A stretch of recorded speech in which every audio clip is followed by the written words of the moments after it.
How did I create this track in the style of Bloodborne? Let's talk about it.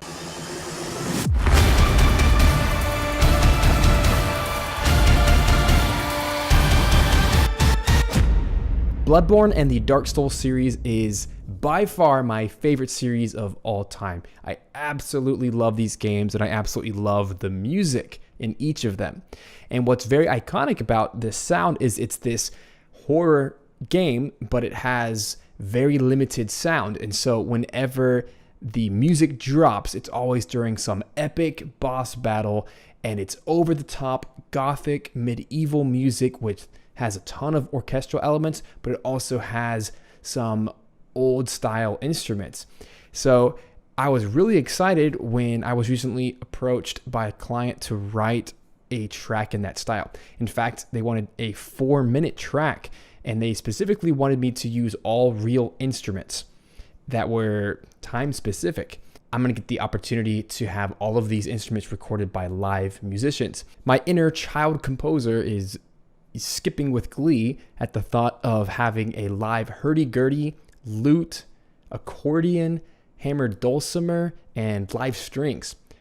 So this final track is going to be absolutely amazing, and I'm really excited for that. But for now, I have created the MIDI mock-up, the demo, that utilizes all of the MIDI instruments and some instruments that I recorded live. Let's take a look behind the scenes of my DAW session in Cubase to actually see how I made some of these decisions and how a lot of limitations actually bred creativity. Let's take a look. Knowing that I needed to create 4 minutes of music, I knew that a slower tempo would make that easier because it's less bars of music and it gives me a lot of room for more energy into a measure.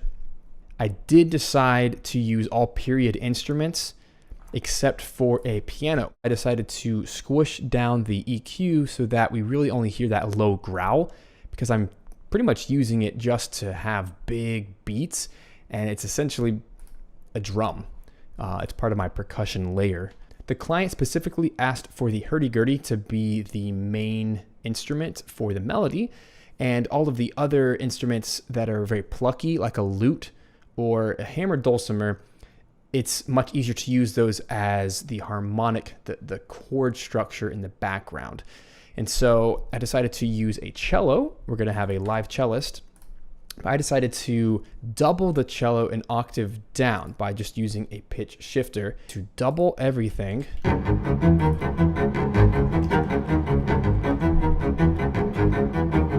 It gives it a really nice low growl, and that's especially helpful when we get into material like this where there are long notes.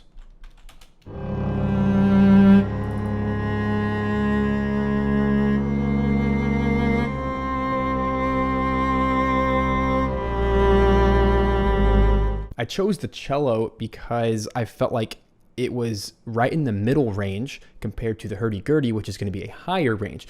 So since they're both bowed string instruments, I feel like throughout the context of 4 minutes, you don't want that to feel too repetitious, especially in this context where the client's going to be playing it on loop probably 4 or 5 times back to back. You really don't want the instruments to create listener fatigue. So I chose 2 instruments in very different ranges, so I can go back and forth between the 2, and having that doubled octave below with the second cello, basically a double bass, helps to create some more distortion and grit while still maintaining this beautiful melody, because now I can take some of the other elements like the dulcimer and add some really interesting textures on top.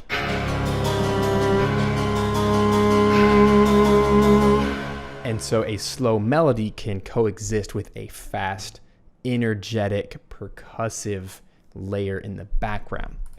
So my order for creating this track really started with how many different ideas can I throw out there? Because if you take a look at my markers, you'll actually notice that I have an A section, a B, a C, return of the A section, D, E, and F. So I actually have 1, 2, 3, 4, 5, 6 different sections with very little repetition. The only thing that does repeat throughout the track are the percussive elements. And so I tried to really be interesting in my choices of percussion. And so I tried to leave little gaps of silence so that each section would kind of have its own identity. But some sections, if I needed to add more energy or take away energy, I would just copy and paste some of the percussive elements. And that way there's always this glue that holds everything together, because 4 minutes is a very long track and it needs to never feel repetitious. And that really helps with that. So some of the initial choices here, now that I kind of separated into multiple ideas, I just went through and grabbed the hurdy-gurdy mainly because that's the main instrument, and created some melodies like this.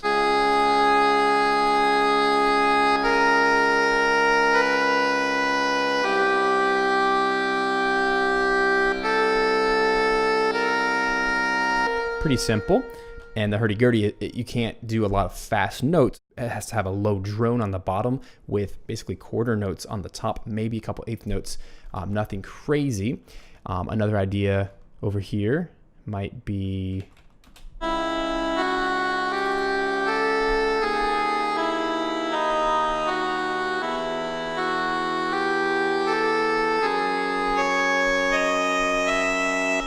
so I played around with that, got some basic melodies, and then I went behind it, usually with the dulcimer, and tried to create some harmonies in the background, or to double the melody itself. That way we have kind of the two main events happening in each section.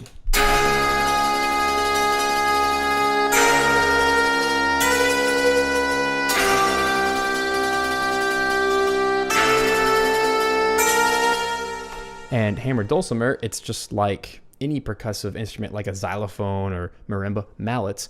So you're basically trying to tremolo if you want a sustained type sound. So, and that's an important way to keep energy moving when the melody is really slow. I did that several times, and then in other instances, I would just use the dulcimer as background harmony for like 8th notes or 16th notes.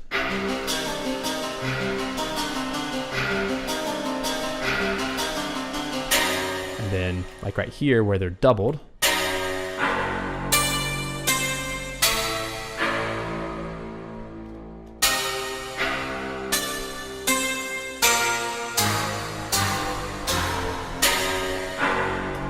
and then the lute really came in handy with tremolo moments where I could double the melody.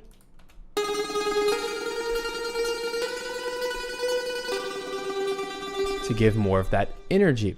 And then from there, it was just a matter of taking my structure and filling it out sonically to better have a low, a mid, and a high range at all times. Doesn't mean I have to have the whole kitchen sink, yelling at you at the same time, because that's not interesting, but rather to create this dynamic contrast, I really tried to continually change where the energy is coming from. One of the best ways I found to create that energy is to take a violin. When you take it, just to create a lot of effects.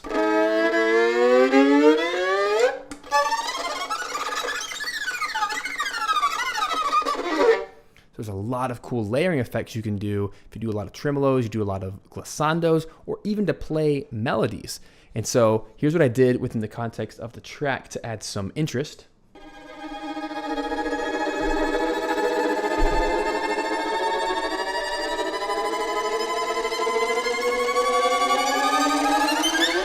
Nothing fancy, but I took some reverb, put some EQ on there, and spread it out with my panning. And now we have this really interesting context that's going to go in the background. And there's some moments where I doubled the melody.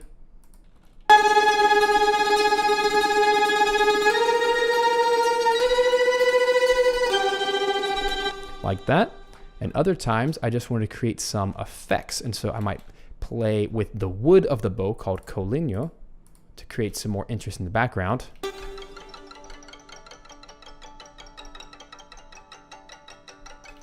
Basically to create a percussion effect. There's other times I just wanted to pluck it. Pluck, pluck, pluck, pluck, pluck, pluck. It's a very unsettling kind of horror aspect. Other times I just did crazy random scoops on there.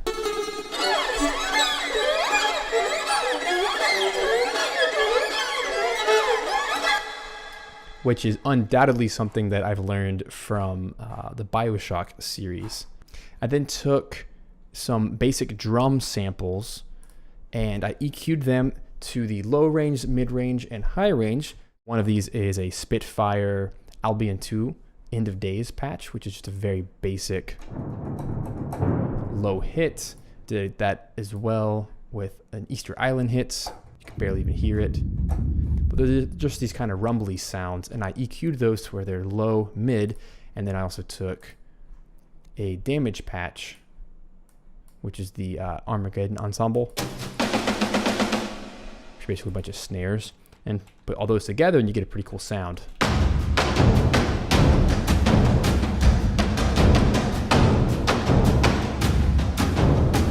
It has this cool organic epic drum sound, but that's not enough because that you're not really touching the high end. So that is where I grabbed a tambourine. Cool thing about a tambourine is you have the drum, which is a nice mid hit, and then also the metal, which creates this cool sound that you can use to double really any beat. And so once I added in the tambourine, it actually added a ton of frequency spectrum to the mix.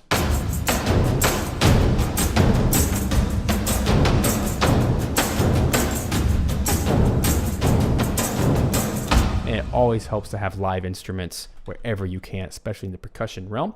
And then all throughout the piece, I took my favorite instrument. I love this thing. I call this the horror harp.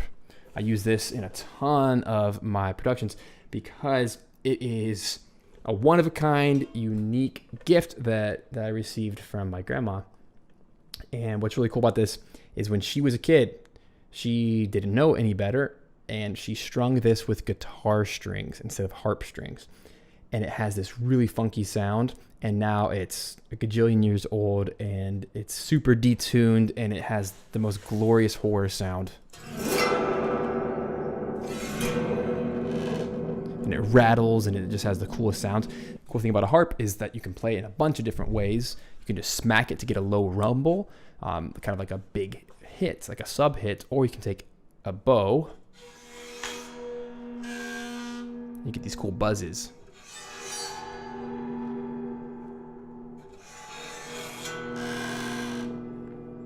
Also kind of sounds like a water phone, if you've ever heard one of those in horror music. The horror harp added a ton of big hits that I could put at the beginning of every section, and that helped to kind of glue it all together. I recorded some hits of the harp that sound like this.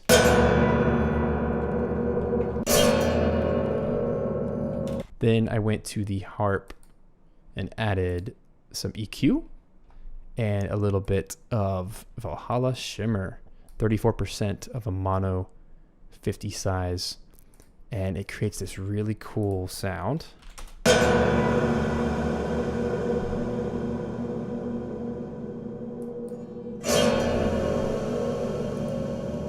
I love how it dissipates over time, and so you put that together with the other percussion and you have yourself this really cool groove.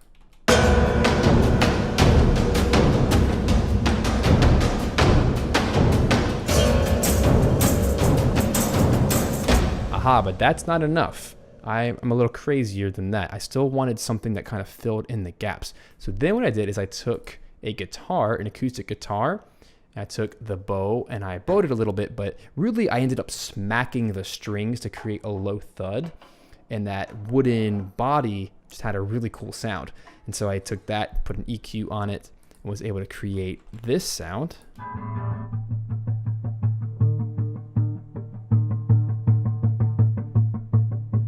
And when you combine that with the others, you get this.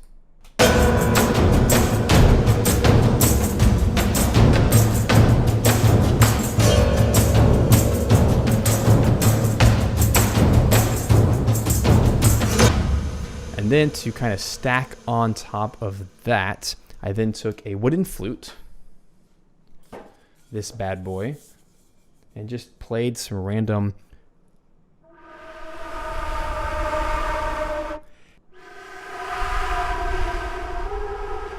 Put a lot of reverb on that, EQ'd it, and that creates this really cool, scary atmosphere. It just kind of comes and goes as it pleases.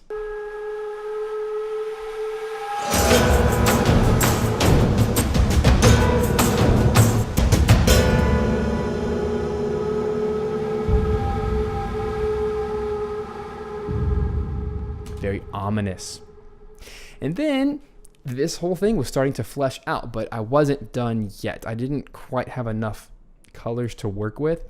And then I started to think, okay, let's add some accordion at certain moments just to kind of have another legato line. And so here's a moment of accordion.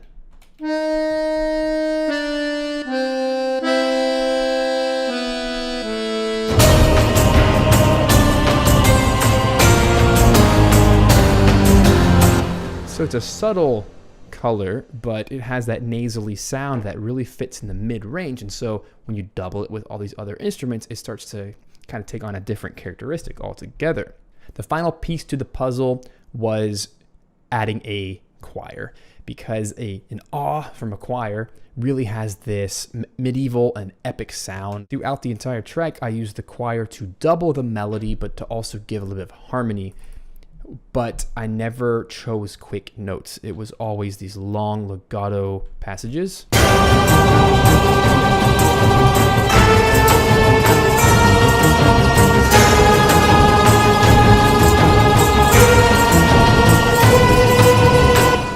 And it creates this really cool, epic feel.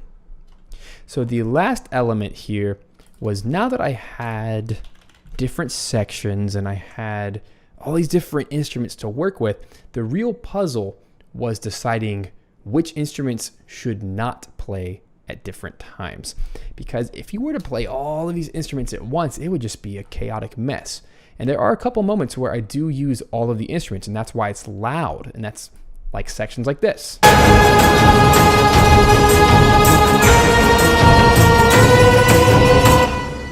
But you can't have that type of section throughout the entire piece. It's just too much. So when you have a much smaller section, something like this, the D section,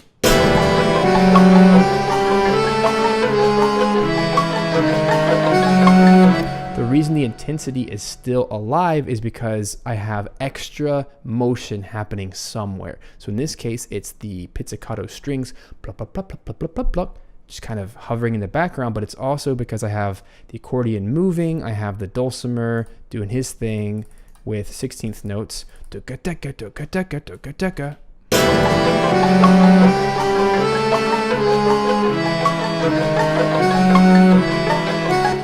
the idea was to constantly have motion somewhere, but to constantly change where the energy is coming from. So I have a personal mantra that you should never repeat something more than twice without changing it. This track took me a little bit longer than others because I really had to be cognizant of real instruments. I didn't really have the crutch of using synths. I didn't have the crutch of creating my own sounds from scratch and kind of filling in the frequency space that was missing. Instead, I had to use real instruments. I'm really excited to record live instruments soon with real musicians because this is gonna change the mix completely. So disclaimer, this is a very rough mix where I basically just kind of matched the volume levels, did a tiny bit of compression, a tiny bit of reverb on the entire mix, kind of panned things where they're supposed to go. But aside from that, there's not much I can do until I have the final musician recordings.